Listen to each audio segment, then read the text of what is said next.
United States, Donald J. Trump, that made this peace possible.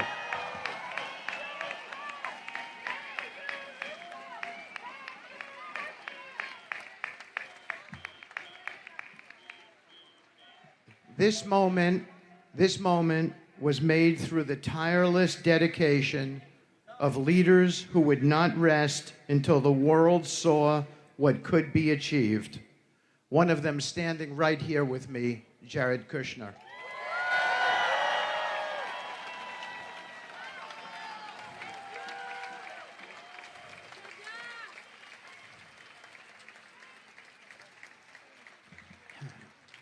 To Prime Minister Benjamin Netanyahu.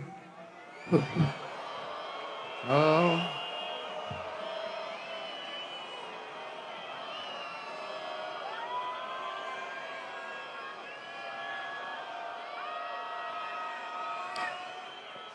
Okay. To Prime Minister Benjamin Netanyahu.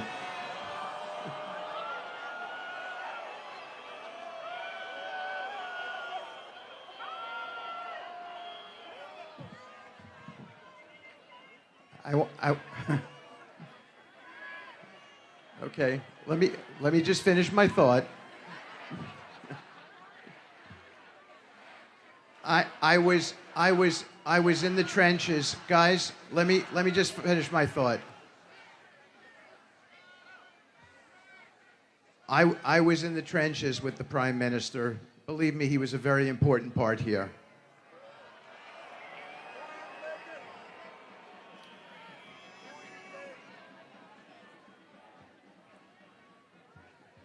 The Prime Minister and his staff, Ron Dermer included, have both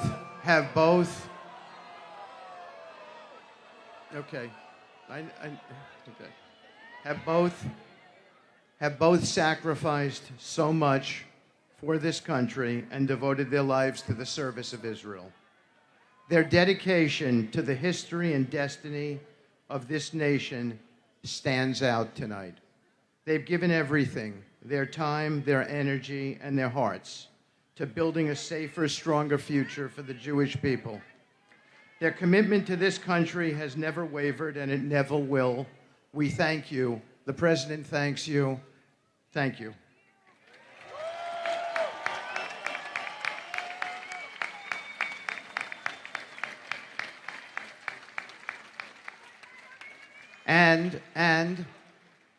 And to President Donald J. Trump.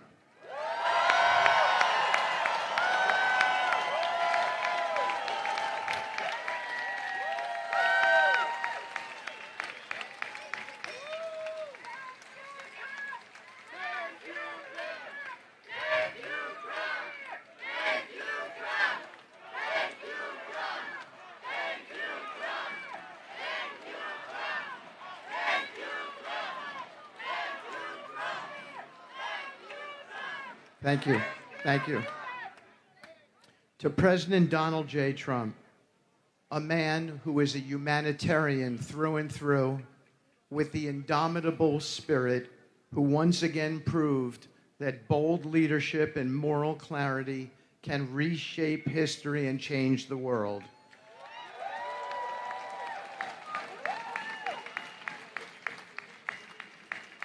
We all owe a debt of deep gratitude to President Trump.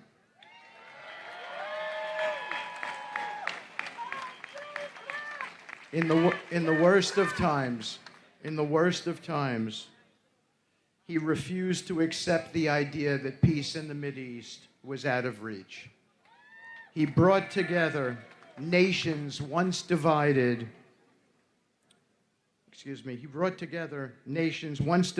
by generations of conflict and showed us that shared peace is stronger than shared pain.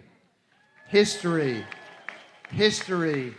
will remember that when others doubted, President Trump believed. He is the greatest president in American history, and we're here because of him. He showed the world that strength and peace go hand in hand. They are not opposites, they are partners. To the Arab leaders and partners of ours who meant so much in this negotiation, including President Erdogan from Turkey, including Sheikh Mohammed from Qatar, including the Emir, including President Sisi, all of whom played a critical and an integral role in this peace deal. I say thank you.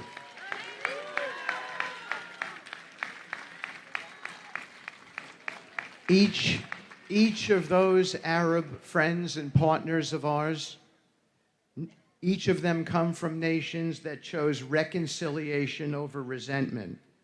Thank you for showing that the future of this region can be built not on the ashes of old hatred, but on the promise of shared hope. And now, from the depths of our hearts, we honor the families of the hostages.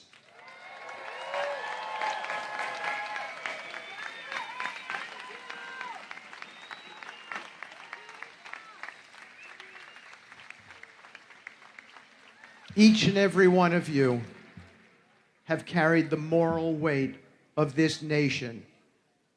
Your courage has moved the world and has touched me in ways that I have never been touched before in my entire life.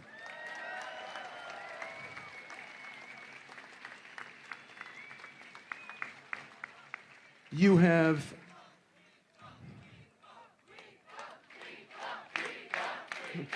Thank you. Thank you. But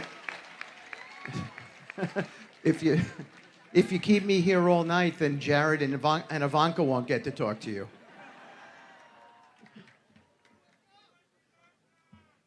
Your courage has moved this world, I say to the families. You have prayed through endless nights and never let the world forget who your loved ones are. And in this way, you honor and you bless them.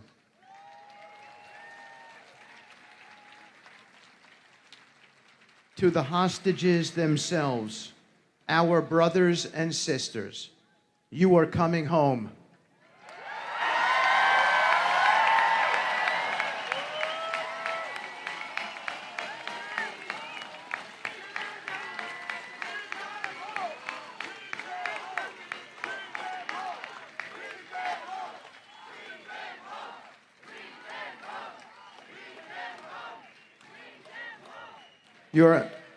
Your faces, your names, your stories have lived in every heart here tonight and in mine since I began this job.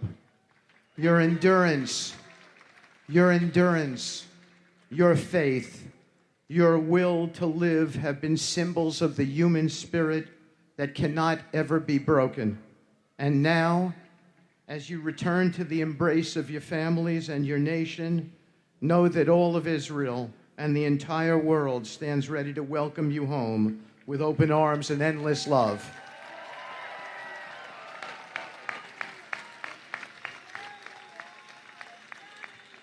And let's not forget the people who have lost children who are not coming home. Members of a very terrible club that I'm a member of myself. We remember the heroes and the innocent souls who are no longer with us, those who were taken from us on that terrible, tragic day, October 7th, and those who have given their lives since then in defense of freedom and their nation, in defense of this country, Israel, in defense of peace.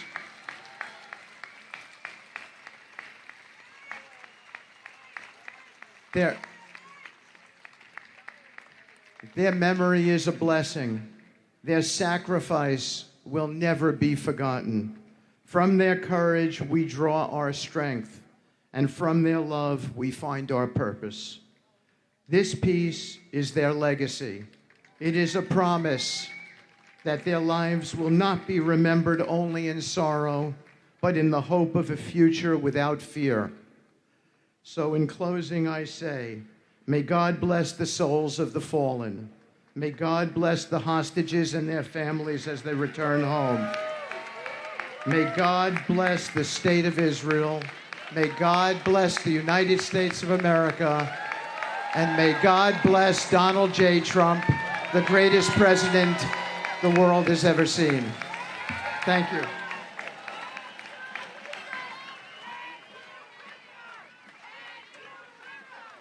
That was White House special. That was, oh, actually, we're going to stay with this Jared Kushner now. I agree with you. Thank you, Witkoff.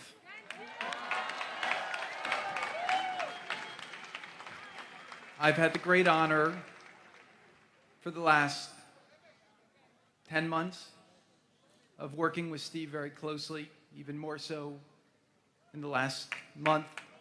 And I have to tell you, it's been an honor to me to work with such a special man who's approached this impossible task with a full heart and with a full commitment.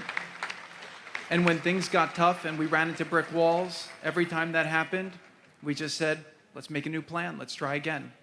And that's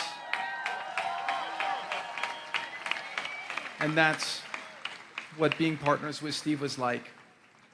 And I also have to say, working with President Trump on this, his commitment to seeing peace, to seeing the hostages return home, to seeing Israel secure and safe, and to seeing the entire Middle East stable and thriving is unmatched.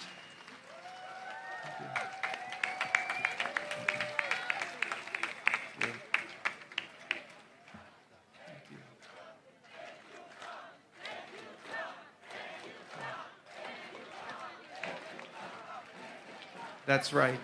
Thank you, President Trump, for the amazing job you did and for your commitment to bring this horrible conflict to an end. October 7th for me was a shattering day. My wife and I were at a friend's wedding in Colorado, and I remember hearing the news, and I just went to the hotel room, and I was looking at videos and trying to speak to whoever I could to get information, and I just stayed there all night, and I cried. Seeing some of these acts that were committed on that day made me think about how fortunate we are to have a society with rules and laws and people with morals. And seeing these horrific, barbaric acts shocked me to my core in a way that I'll never be the same. Since then, my heart has not been complete. And it's been a tremendous burden that I felt to see these hostages come home.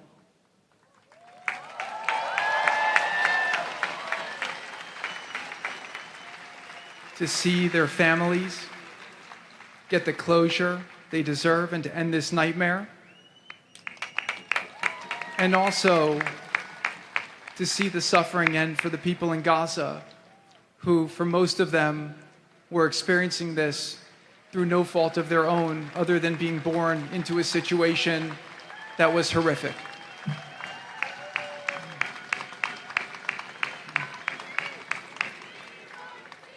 We're not going to celebrate tonight. We're going to celebrate on Monday when the phase one gets into conclusion. But what I did come here tonight to say was that I couldn't be more proud to see the way that the state of Israel and its people have carried themselves through this traumatic, unthinkable, horrific experience. Instead of replicating the barbarism of the enemy, you chose to be exceptional. You chose to stand for the values that you stand for. And I couldn't be prouder to be a friend of Israel, somebody who supports Israel, and somebody who fights very strongly to see Israel survive, succeed, and to achieve its fullest potential.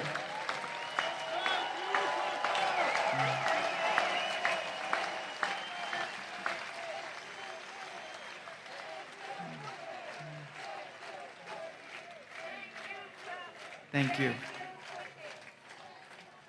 All I know and I have complete confidence in this, is that what will rise from this trauma will be a level of greatness, a level of achievement, a level of impact on the world, a level of leadership that Israel has never seen. And I encourage you all to go forward, to seize that opportunity. And as we close this chapter, let's learn from the challenges and the pain of the last few years. And let's do our best to make Israel, to make the region, to make the world as peaceful, to build bridges of understanding, to eliminate hatred in ourselves, hatred for others, and to really lead with love and understanding. So I thank you all for the tremendous commitment you've all shown, for the support that you have given to these amazing families through such a horrific time. And just the final thing is, I just want to thank the amazing soldiers of the IDF.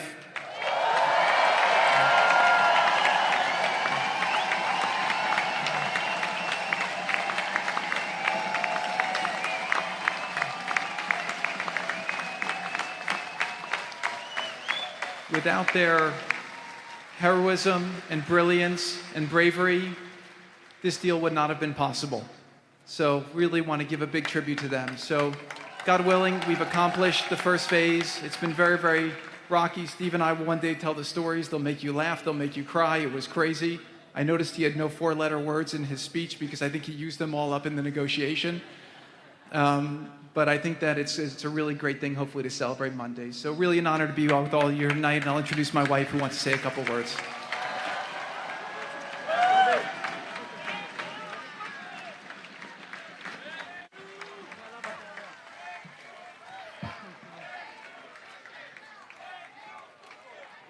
Thank you, Kushner. And thank you, Steve. And thank you, President Trump.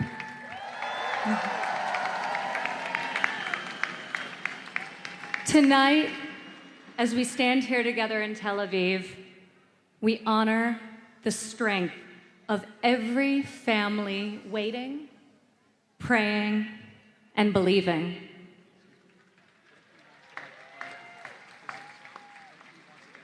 Over the last 2 years, the President, myself, Steve, Jared, and so many of others have met these incredible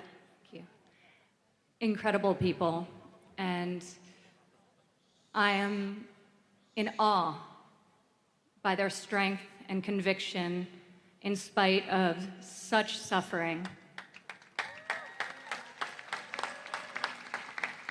And the President wanted me to share, as he has with so many of you personally, that he sees you, he hears you, he stands with you, always, always.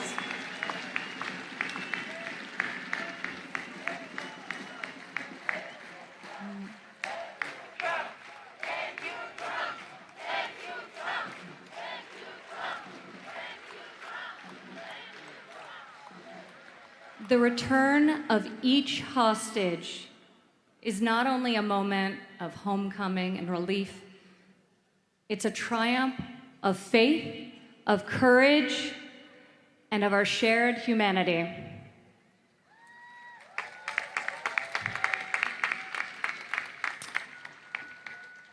We pray, and so many people are working so hard to ensure that this coming week is one of healing for you all.